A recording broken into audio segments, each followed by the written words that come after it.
मेरे मित्रों, सतगुरु भगवान के चरणों में मेरा नमन और आपके भीतर विराजमान प्रभु को भी मेरा नमन।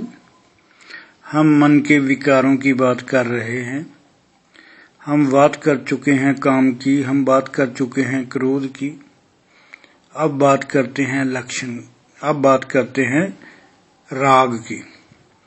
राग की जो लक्षण है, जिस चीज से मन को सुख मिलता है, मन बार बार उसकी ओर जाता है, वृत्ति भी बार बार वहां जाती है जहां मन को सुख मिलता है, ये राग का लक्षण है। राग में दोषों को ढकने की समर्थ है। राग में दोषों को ढकने की समर्थ है। राग में प्रेमी मन में होता है। कौन होता है मन में? किसकी याद आती है मन को? प्रेमी की, जिसके साथ उसका राग होता है। जब प्रेमी में चाहे जितने भी दोष हों, राग की कंडीशन की कि उसके प्रेमी में चाहे जितने भी दोष हों, वह राग के कारण दिखाई नहीं देते। जिससे द्वेष होता है, उसके दोष ही दोष मालूम पड़ते हैं, गुण नजर नहीं आते। राग में दोष नजर नहीं आते, द्वेष में गुण नजर नहीं आते। जिससे राग होता है, उसकी सब वस्तुएं बहुत प्रिय लगती हैं। राग ज्यादा फंसाता है, द्वेष कम फंसाता है। राग से भरा मन सच्ची चीज नहीं देखता। राग से भरा मन सच्चाई की खोज नहीं कर सकता। राग परमात्मा के साक्षात्कार में वादा है। राग परमात्मा की तपस्या या साधना करने में वादा है। कैसे? राग से दो शाखाएं निकलती हैं।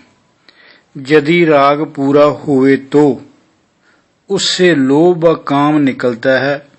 यदि राग पूरा ना हुए तो उससे क्रोध निकलता है। लोभ व क्रोध विनाश की ओर ले जाता है। कामना व लोभ भी दो प्रकार का होता है, विषय कामना, वस्तु विषय कामना। विषय कामना में काम की जो भावना है वो आ ही जाती है। विषयक वस्तु जैसे सोना, चांदी, रुपया, पैसा, जायदाद।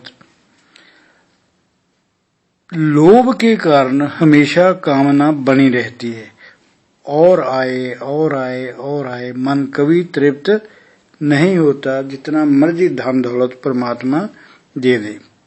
लोभ कभी तृप्त नहीं होता।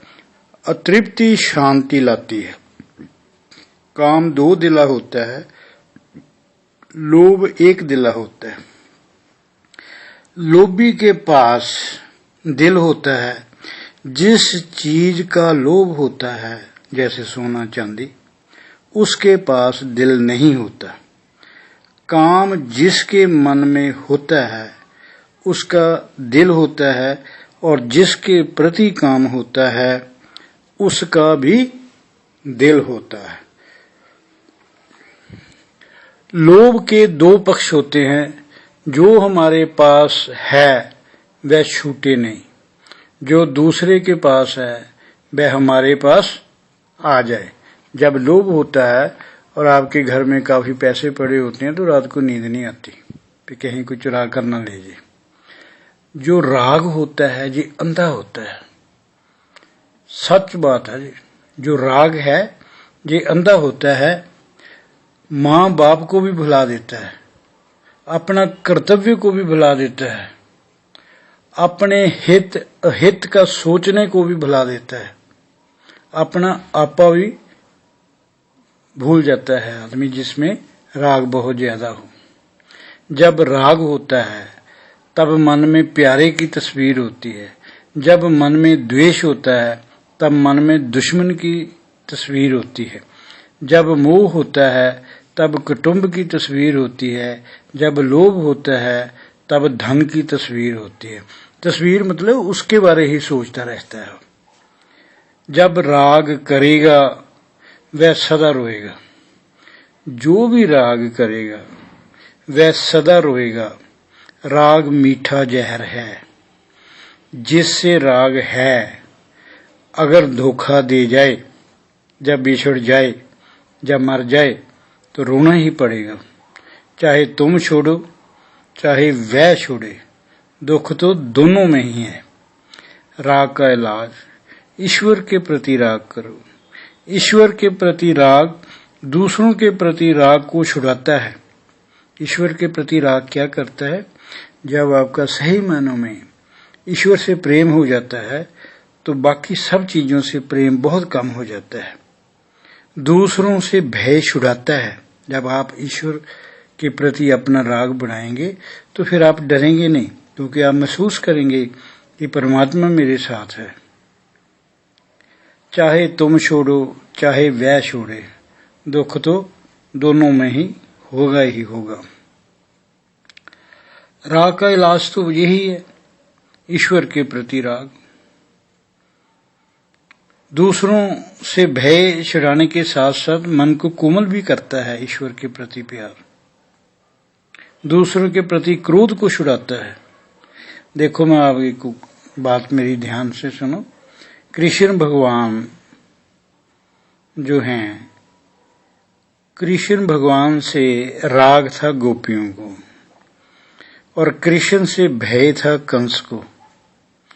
कृष्ण पर क्रोध था शिशुपाल को। राग द्वेष क्रोध भय में सब ये लोग कृष्ण को ही याद करते थे, भगवान को ही याद करते थे। और अब थोड़ी बात करेंगे द्वेष की। जिससे द्वेष होता है उसके दोष मालूम पड़ते हैं। जिससे द्वेष होता है उसके दोष ही दोष मालूम पड़ते हैं, उसमें गुण मालूम नहीं पड़ते। द्वेष में गुणों को ढकने की समर्थ है। राग में दोष नहीं दिखते, राग में दोषों को ढकने की समर्थ है। जिससे राग होता है उसकी सब वस्तुएं अच्छी लगती हैं। जिसके अंतःकरण में राग व द्वेष होते हैं, वह जिसके भी प्रति राग रखता है उसके दोष नहीं पहचान सकता। अगर दोष पहचानता है तो राग में कमी है। जिससे द्वेष होता है उसके गुण नहीं पहचान सकता। अगर उसके गुण दिखते हैं तो द्वेष में कमी है। द्वेष में मन में शत्रु भाव होता है, राग में मन में प्रेम भाव होता है। राग व द्वेष कम फंसाता है। द्वेष जो है राग से कम फंसाता है, राग ज्यादा फंसाता है।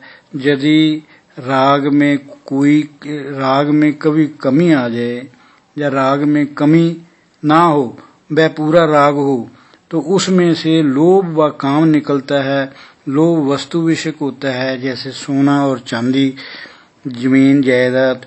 कामना व्यक्ति विषयक होती है, जैसे स्त्री पुरुष। इसके लिए काम वासना। काम दो दिला का होता है, दो दिल का, दोनों जो एक दूसरे के प्रति आकर्षित होते हैं, उन दोनों में दिल होता है। लोभ के पास दिल नहीं होता। काम जिसके मन में होता है उसके पास दिल होता है, और जिसके प्रति होता है उसके पास भी दिल होता है। लोभी एक दिल वाला होता है। लोभी के पास दिल होता है। जिस चीज का लोभ होता है उसका दिल नहीं होता। जमीन जायदाद के पास दिल नहीं है। लेकिन लोभ में हिंसा की संभावना ज्यादा होती है। काम में हिंसा की संभावना ज्यादा होती है। लोभ के भी दो पक्ष हैं। एक जो हमारे पास है वह छूटे नहीं, दूसरा पक्ष है जो दूसरों के पास है वह भी हमारे पास आ जाए। तो वीतराग माने बीता हुआ राग। बीत माने विशेष रूप से जो बीत गया, जो अब है नहीं, उसको हम वीतराग बोलते हैं। और जब दुनिया के प्रति राग होता है, माँ बाप भूल जाते हैं, अपना कर्तव्य भूल जाता है और सब वही और दिखाई देता है जिसके प्रति राग होता है। विराग का अर्थ किसी से घृणा नहीं, किसी से द्वेष नहीं। द्वेष में शत्रु मन में होता है। विराग आने पर किसी में गुण दोष नहीं निकालता। विराग माने विषय के प्रति मोह भंग। वैराग का अर्थ है संसार छोड़कर जंगल नहीं जाना। वैराग का मतलब है मन से विषयाकार वृत्तियों का खत्म होना। निष्कामना और विराग में अंतर भी समझो। दिन में कई बार मैं दुखी होता हूँ, मैं सुखी होता हूँ, ऐसी जो अपने बारे में मान्यता है, इसका नाम है भोक्तापन। क्या नाम है? भोक्तापन। आप भी कई बार कहते हो मैं अब बहुत खुश हूँ, अब मैं बहुत टेंशन में हूँ। ये जो बार बार मानसिकता बदलती है, इसको कहते हैं भोक्तापन। जो भोगता है, जो दिन में कभी सुखी कभी दुखी होता है, वह जब दुखी होवेगा तो वह चाहेगा कि दुख ना हो। जब सुखी होवेगा तब कामना करेगा कि दुख ना आवे। इसका मतलब हमेशा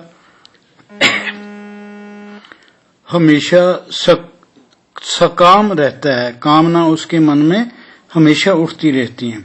जब तक भोक्तापन की निवृत्ति नहीं होती, तब तक निष्कामना नहीं आएगी। बिना अपने को ब्रह्म जाने भक्तिपन की निवृत्ति नहीं हो सकती। बिना अपने को ब्रह्म जाने भोक्तापन की निवृत्ति नहीं हो सकती। विराग किसी वस्तु की तृष्णा ना हो, ना इसकी वस्तु की, न प्रलोक की वस्तु की तृष्णा, ना इस लोक की वस्तु की तृष्णा। जब मन बंधन व कामना मुक्त होकर अपने वश में ही हो तो उसे वैराग कहते हैं।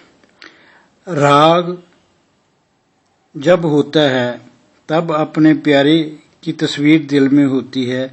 अगर हम सच्चा राग प्रेम से करें तो प्रभु की तस्वीर, जिसकी भी आप आराधना करते हैं, उसकी ही तस्वीर आपके मन में रहेगी। जब द्वेष रहता है तो अपने दुश्मन की तस्वीर रहती है, या उसकी तस्वीर रहती है जिसके हम बदला लेने चाहते हैं। जब मोह होता है तो अपने कुटुंब की तस्वीर रहती है। हमने अपने मन को इन तस्वीरों से मुक्त करना है, फिर ही बात बनेगी। जब काम रहता है तब कामने की तस्वीर रहती है। लोभ रहता है तब धन की तस्वीर रहती है। ये जो संसार में दोष और दुर्गुण हैं, इसमें संसार के किसी न किसी पदार्थ की तस्वीर हमेशा दिल से खिंचती रहती है। वैराग वह है जिसमें दुनिया की किसी चीज की तस्वीर नहीं खिंचती। तस्वीर मन में नहीं आती। अनुकूल व प्रतिकूल भाव से खिंचकर भी दिल में कुछ किसी के प्रति प्रेम, किसी के प्रति वैर नहीं आता। मन में राग का विषय, द्वेष का विषय, काम का विषय, लोभ का विषय, मोह का विषय, और विराग में वह है जहाँ मन में किसी प्रकार का विषय नहीं है। इसे एक बार फिर मैं रिपीट कर देता हूँ। राग में किसी प्रकार का विषय नहीं होता, द्वेष नहीं होता, काम नहीं होता, लोभ नहीं होता, मोह नहीं होता। मन विषय रहित होता है। यदि आप दूसरे का हक नहीं चाहते, केवल अपना हक चाहते हैं, तो ये अधर्म नहीं धर्म है। पर ये वैराग में नहीं। वैराग हुआ तो जब अपना हक खुशी खुशी त्याग देते हैं।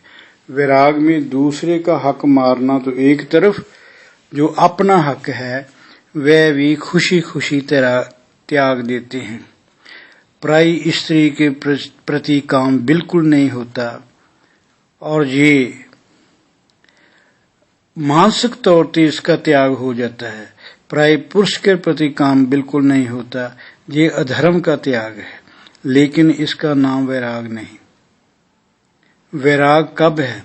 जब आप पत्नी या अपने पति के प्रति काम का भाव ना उठे, जहाँ धर्मानुसार भोग भोगने की स्वतंत्रता, वहां भी जब स्वाभिमान रुचि हो, खुद रुचि हो, मजबूरी में नहीं, तब उसका नाम वैराग है। किसी के प्रति भी अटैचमेंट नहीं होती। नरक के भय से भी मुक्त, स्वर्ग के लोभ से भी मुक्त, तब वैराग में मजा आता है। वैरागी जो है ब्रह्म ज्ञानी बनने की ओर अग्रसर करता है। उसे भूत की स्मृति नहीं होती, वर्तमान को वो अपने पीछे लपेटता नहीं, भविष्य की भय की वो चिंता नहीं करता। वो पूरी तरह चिंता मुक्त होता है, और जो छूटता है उसे छूटने देता है, जो आता है उसे आने देता है, पर उसकी अटैचमेंट, उससे राग किसी चीज से नहीं होता। जी वैरागी के बारे में कुछ हमने आपसे बात की, अब आगे फिर बात करेंगे।